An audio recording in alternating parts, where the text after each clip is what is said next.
The evidence that we had coming out of the 1960s, 70s, and 80s around nutrition, it was clear that these cruciferous vegetables and the like had a profound cancer-killing effect. And so we had people that were responding beautifully to nutrition, but then there was this large chunk that were getting worse, not better. Yeah. And that was very confusing. Anytime you see the opposite effect of an intervention, you have to start wondering if we have the right model or paradigm that we're practicing in. So with that, we started to ask the simple question of, well, is there something, fundamentally changed in the kale that this population can't handle it?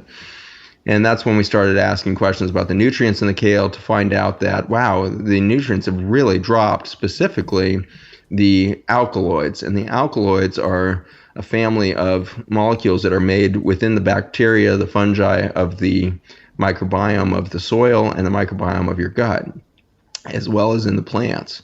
And so the idea that, wow, for the last 20 years, somehow we've completely destroyed our ability to make the chemotherapeutic compounds, the antihypertensives, the antidepressants that are naturally occurring alkaloids in our food have suddenly disappeared. Because the soil is just changing so quickly. That was the thought. It must be that we're killing the soil. And so as we were going through the soil science, we ended up finding a family of molecules made by the bacteria and fungi that looked to have the potential to have the same redox potential that I just described from the mitochondria.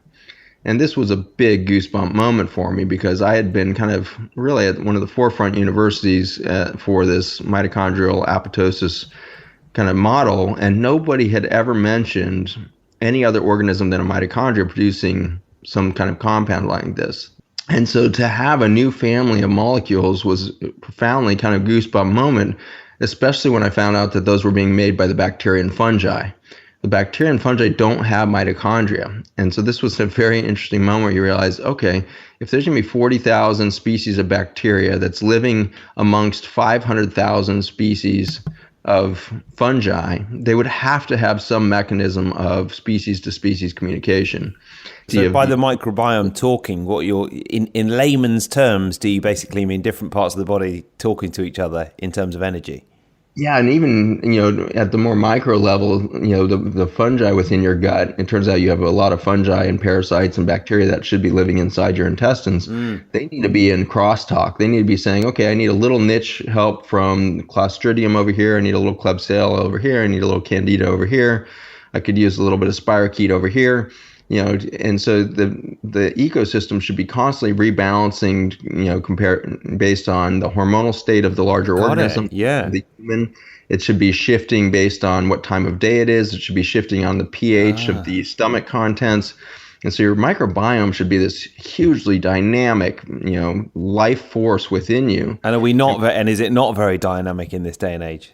We've slaughtered it. And the main rationale or mechanism by which we've done that is through the antibiotic science. And so the antibiotics, you'll remember, are made by fungi.